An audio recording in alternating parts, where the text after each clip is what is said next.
Então, pessoal, vamos falar aqui de regulação da expressão gênica em procariotos. Nessa primeira aula, na verdade, a gente vai falar um geral sobre regulação em procariotos e eucariotos, e em uma segunda, nas outras videoaulas, vão ser mais de uma, né, para regulação, que é um assunto bem extenso, bem interessante.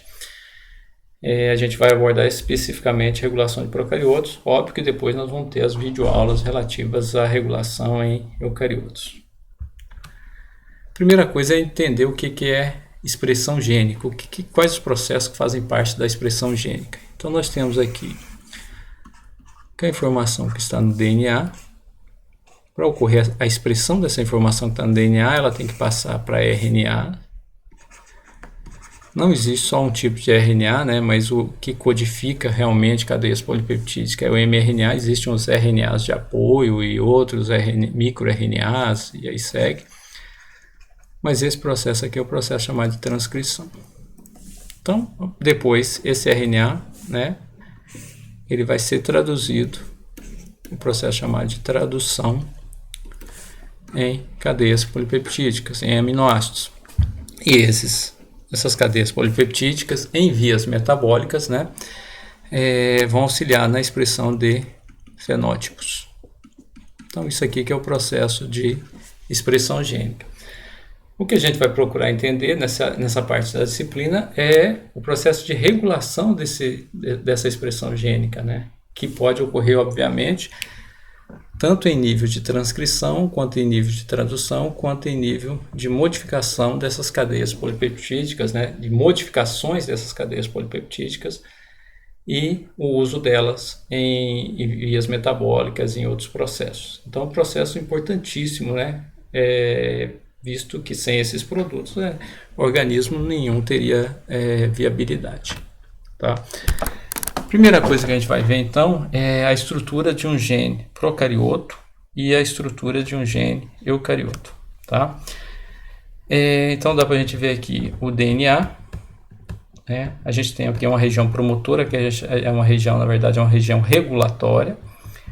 A região codificadora, que é aquela região que vai formar o RNA, né? E esse RNA vai formar cadeias polipeptídicas, e uma região terminalizadora, tá? Então a informação que está aqui no DNA, ela tem que ser transcrita em RNA, e esse RNA nessas estruturas aqui, essas bolinhas azuis maiores e menores, que são os ribossomos, né? Vão ser traduzidas em cadeias polipeptídicas, que são indicadas aqui por essas bolinhas coloridas aqui. Então, essa é uma estrutura de um gene procarioto.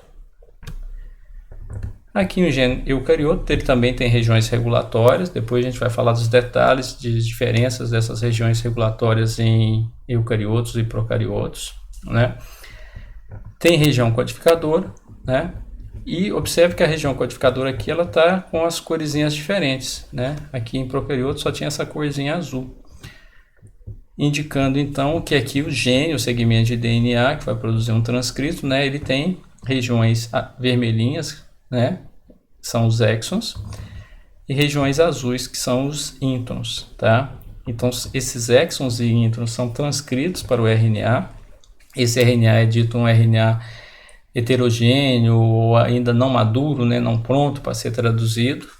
Então essas regiões azuisinhas aqui dos introns, elas não são regiões codificadoras, então elas têm que ser retiradas, excisadas, né, ficando só as regiões vermelhinhas, que são as regiões de exons, né. Esse RNA, então, em eucariotos, esse processo acontece no núcleo, né. Depois de retirados os introns, adicionado cauda poliar, agrupamento CAP, né, esse RNA, então, ele está no jeito de ser traduzido. Então, ele é transportado para o citoplasma e lá ele vai ser traduzido, tá? Aqui em eucariotos, muitas vezes o RNA já vai sendo produzido e já vai sendo transcrito, porque o processo de transcrição e tradução todos ocorrem no citoplasma, não tem núcleo definido, e esse processo já vai acontecendo simultaneamente. Então, essas aqui são algumas diferençazinhas de estrutura de genes de eucarioto e genes de procariotos. O processo, então, de expressão gênica, o que ele envolve? Ele envolve a transcrição de genes específicos, né? Ele envolve a síntese de proteínas específicas no processo de tradução. Então, aqui primeiro seria transcrição e tradução, como eu já mostrei aqui nesse processo inicial. A expressão gênica envolve, então, transcrição e tradução. E depois as modificações dessas proteínas para elas exercerem a função dela. A função, ou seja, o papel fisiológico dessas cadeias polipeptídicas. Quais são os papéis fisiológicos dessas cadeias polipeptídicas? Então, elas podem catalisar reações químicas atuando como enzimas. Elas podem regular o metabolismo atuando como hormônios. Elas podem defender organismos atuando como anticorpos. E ainda podem desempenhar funções estruturais, né, com N proteínas estruturais que existem aí nos organismos, plantas, animais, em todos os organismos, tá?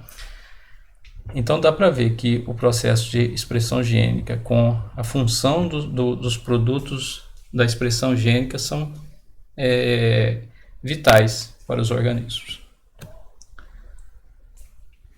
Então, a regulação da expressão gênica em procariotos e eucariotos. Como é que seria essa diferença? Lógico que a gente vai falar muito sobre isso ainda, né?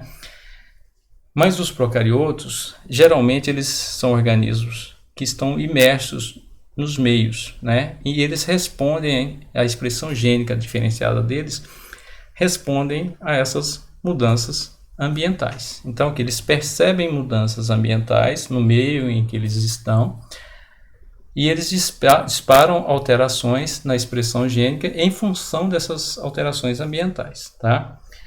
Um exemplo disso é o uso de nutrientes por parte desses organismos, né? Então, eles estão imersos em um meio. Se esse meio tem determinado nutriente, ele vai expressar genes que permitam que ele utilize esse nutriente do meio, tá? A regulação da expressão gênica em eucariotos está muito ligada ao processo de diferenciação e especialização celular, tá?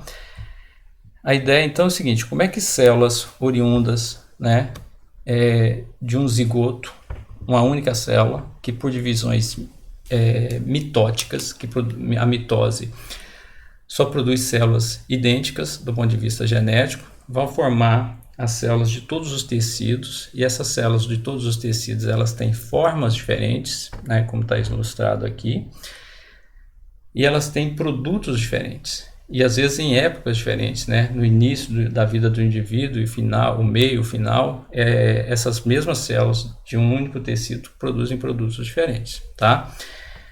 Então, a regulação da expressão gênica em eucariotos está muito ligada a essa ideia, né, do desenvolvimento, a diferenciação e a especialização celular. Então, como exemplos, vamos mostrar aqui o seguinte. Então, vamos pensar que a gente tem um zigoto.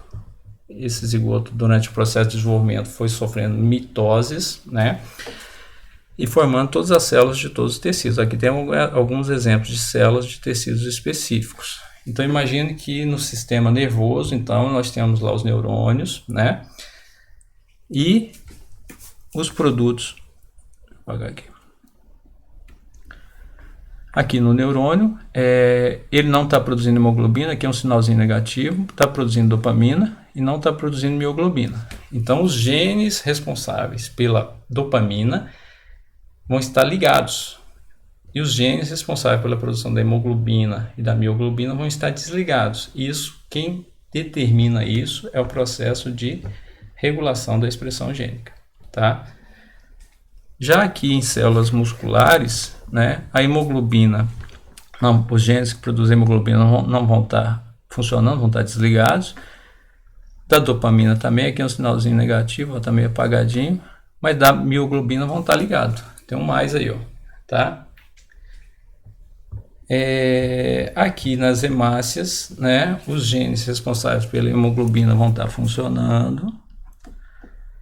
Já da dopamina e da mioglobina, não.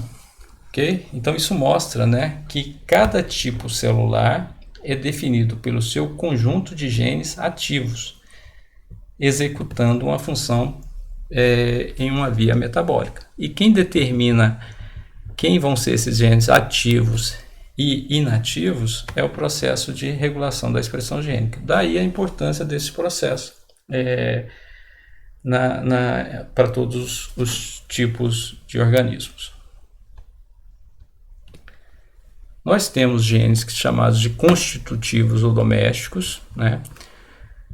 São aqueles genes que se expressam em todas as células e que são responsáveis por funções comuns, como os genes responsáveis pelos RNAs funcionais, né? O RNA ribossômico, o RNA transportador, as proteínas ribossômicas, que têm que ser produzidos continuamente, porque esses genes vão produzir esses produtos que são necessários, por exemplo, no processo de tradução.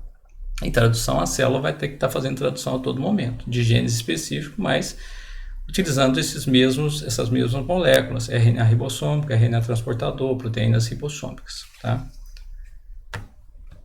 Os genes induzidos são aqueles responsáveis por funções específicas. Então, vamos pegar um exemplo aqui em milho. Lá na folha do milho, os genes que vão estar ativos são os genes responsáveis pela fotossíntese. Né? Não são os genes responsáveis pela absorção de água, nutrientes. Isso aí seriam os genes que são da raiz da planta, por exemplo.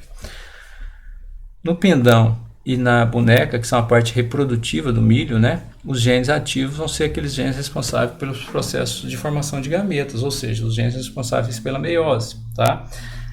E assim segue, então mostrando que os genes induzidos são os genes regulados, aqueles que vão ser expressos em um tecido específico e em uma época específica. Por exemplo, esse negócio de época, né? Os genes do pendão e da boneca não vão ser expressos quando a planta estiver bem novinha, só vão ser expressos quando a planta chegar na idade madura do ponto de vista reprodutivo. Então, os genes constitutivos ou estruturais, né, são genes que são expressos continuamente, né? Genes que são constantemente expressos. Os genes induzíveis ou regulados são aqueles genes cuja expressão varia de acordo com as condições ambientais e com o tecido e com a época certa, né? Dependendo aí se é eucarioto ou procarioto. Tá?